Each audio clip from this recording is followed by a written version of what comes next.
हाय दोस्तों, नमस्कार। मैं डॉक्टर नीरज गुप्ता। आज बात करेंगे IBS, irritable bowel syndrome. Irritable bowel syndrome से आप नाम है। बाउल मतलब होता है हमारी आंतें इरिटेट हो जाती हैं, इरिटेबल हो रही हैं। कुछ चीज उनके पेट में जैसे ही पहुंचती है, आंतों के अंदर खाना पहले माउथ से लेते हैं, ईसोफेगस, स्टमक, उसके बाद नीचे हमारी आंतों में आता है। आंतों में जब खाना पहुंचता है, कोई चीज पहुंचती है तो इरिटेट हो जाती है और क्या होता है, ऐसे में सिम्टम पेट फूलने लगता है, ब्लोटिंग जिसे कहते हैं, लगता है गैस भरी है, भारी भारी है, पेट में दर्द होता है, क्रैम्पिंग पेन होते हैं, रुक रुक के दर्द होते हैं, लूज मोशंस, कॉन्स्टिपेशन या कभी कभी लूज मोशंस और कॉन्स्टिपेशन अल्टरनेट होते हैं इरिटेबल बाउल सिंड्रोम में।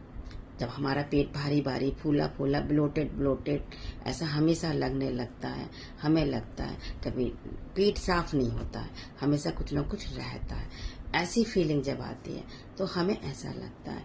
डॉक्टर्स भी जब सारी जांचें करा लेते हैं, सब कुछ देख लेते हैं, बाद में एक चीज लिख देते हैं, आपको IBS है। IBS का कॉज किसी के पास नहीं है। मेडिकल साइंस कहती है IBS का कोई कॉज नहीं है। बट IBS क्यों हुआ, कैसे हुआ, क्यों आप IBS से सफर कर रहे हैं, सॉल्यूशन IBS के लिए इसीलिए हम कहते हैं पेट हमारा एक ब्रेन का काम करता है। पेट के अंदर बहुत सारे बैक्टीरिया होते हैं, गुड बैक्टीरिया होते हैं।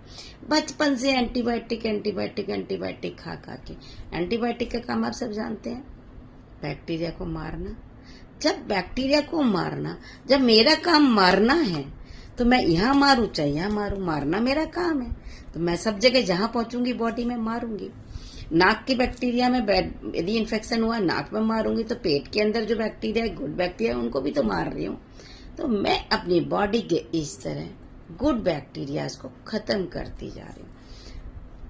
मतलब मैं पैदा होते ही बच्चों को इतने एंटीबायोटिक, एंटी एलर्जिक, इतनी दवाएं देती जाती हूँ, जुकाम खांसी, कि वो बच्चा जब 15 साल का होता है तब तक के लिए मैं उसके गुड बैक्टीरिया को खत्म कर देती हूँ। ब्रेन के अंदर, ब्रेन एक गट है, जैसे कि आते हैं, आते भी तो काम कर रही है ना, इनका मोशन हो रहा है। जब इनमें मोशन हो रहा है तभी तो हम खाने को पचा रहे हैं। मशीन चलेगी, आप एक देखो, गन्ने को मशीन की रस में लगा दो, मशीन में जब लगाते हो तो जब तक नहीं चलाओगे गन्ने का रस नहीं निकलेगा, वो नीचे नहीं जाएगा, आगे नहीं बढ़ेगा। खाने को भी इसी तरह जब आप पेट में डालते हो तो वो चलती हैं मशीनें, आते चलती हैं। इसकी चाल नहीं होगी तो फिर क्या होगा, उसमें से अच्छी चीजें अंदर नहीं जाएंगी और बाहर चीजें, गंदी चीजें बाहर नहीं निकलेंगी, जो पू के रूप में, स्टूल के रूप में बाहर जाती है। चाल अफेक्टेड हो जाती है। चाल अफेक्टेड हुई क्यों? क्या हमेशा चाल अफेक्टेड आपकी कारण होती है? आंतों की चाल भी कंट्रोल कहां से हो रही है? जब मैं इसको नहीं हिला सकती तो आंतों के कैसे हिला लूंगी बिना इसके?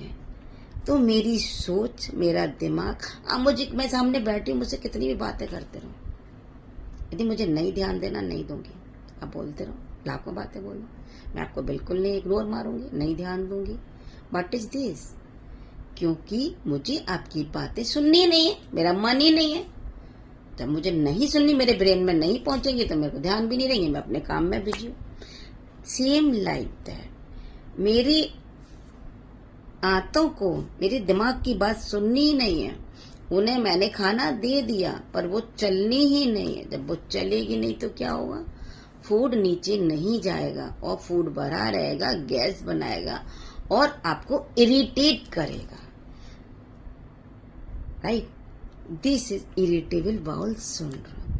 तो दिमाग और पेट दोनों मिलके जब कुछ गड़बड़ करते हैं तब हमको इरिटेबल बाउल सिंड्रोम आता है, ना कि केवल पेट मिलके कर रहा है। तो इरिटेबल बाउल सिंड्रोम में छोटे छोटे बच्चों का behaviour during school, during puberty, even the every aspect of your childhood, आपका बिहेवियर, आपकी ब्रेन की समझ, अंडरस्टैंडिंग और आपकी गट को एक जो हम इंफॉर्मेशन देते हैं, जो हम संकेत देते हैं कि भाई मूवमेंट सही ले आओ, देख लो भाई सामने क्या हो रहा है, अलर्टनेस, खाना आ गया, मूवमेंट करो और नॉर्मल ये मूवमेंट करो, हमारा स्लो हो जाता है किसी कारण,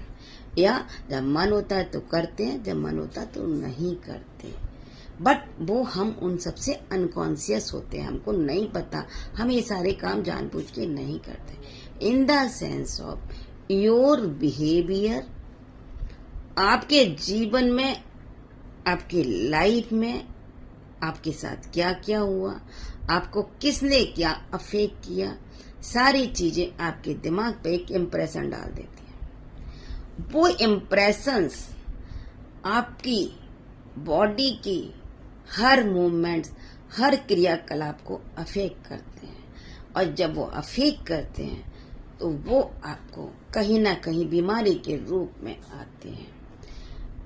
आईबीएस भी इसी टाइप की एक बीमारी है, जिसमें हमको अपने बिहेवियर को, अपने आप को, कहते हैं ना डॉक्टर, कूल एंड काम, मेडिटेट करो। बाय छोटे से 18 साल 13 साल के बच्चों को यदि हो रहा है तो क्या उस बच्चे ने ऐसा किया जो उसके कूल एंड काम की जरूरत पड़ रही है?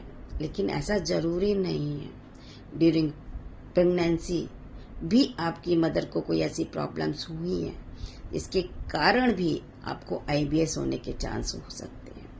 तो आईबीएस बनने के लिए आपके बिहेवियर थेरेपी और आपके सारे सिम्टम्स को जानना, कॉज क्या है, आपके कॉन्शियस और सबकॉन्शियस माइंड में क्या क्या इम्प्रेशंस पड़े हैं जो आपके इरिटेबल बाउल सिंड्रोम कर रहे हैं, या बाउल के मूवमेंट को अफेक्ट कर रहे हैं, या आपके सामने आयरन पड़ा है पर आपका पेट उस आयरन को एब्जॉर्ब ही नहीं कर रहा, आपकी म्यूकस मेम्ब्रेन उसे इंडिफरेंट हो रही है, उसे देख ही नहीं रही है, उसे इग्नोर मार रही है, उसे एब्जॉर्ब ही नहीं कर रही है, आपका एब्जॉर्प्शन फेल्योर हो रहा है। बहुत सारे कॉज हैं, इनको जानना, प्रॉपर सही करना, आपको कोशिश करना कि आपने गट बैक्टीरिया को अच्छा बनाए रखो, उन्हें मरने मत दो। बॉडी में कभी भी हम अपने अकेले चलने से नहीं चल पाते हैं। इंसान अकेले नहीं कुछ कर सकता जब तक उसका शरीर पूरा साथ नहीं देगा। तो बचपन से ही बीमारियों को बनाना, इस तरह से तकलीफ में आना, और फिर उन बीमारियों से डर कर ओवर दवाएं खाना, और फिर दवाओं से और नई तकलीफें पैदा करना ही इस समय हेल्थ में होता जा रहा है। Please alert, take your medicine safely. Okay, thank you, नमस्कार।